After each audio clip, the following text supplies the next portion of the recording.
Sri Lanka to ban Hindu animal sacrifice.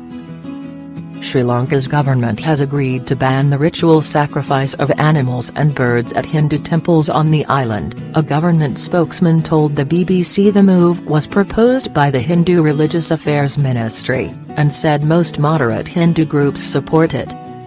Some Hindus sacrifice goats, buffalo calves and chickens at temples as an offering to their deities. But the practice has attracted years of protests in Buddhist-majority Sri Lanka, where critics call it inhumane. Animals sacrificed at Hindu and Muslim religious festivals are often left to bleed to death, which angers animal rights activists and some Buddhist groups. Many practicing Hindus choose not to sacrifice animals, but those who do have argued that the ban would impinge on their religious freedoms.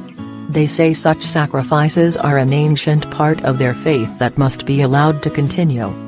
It appears the law would not cover animal sacrifice by Muslims, who are the third biggest religious group in Sri Lanka. Sri Lanka has experienced deadly religious violence in recent years, including anti-Muslim riots that killed 3 people in March. Nearly 450 Muslim-owned homes and shops were damaged.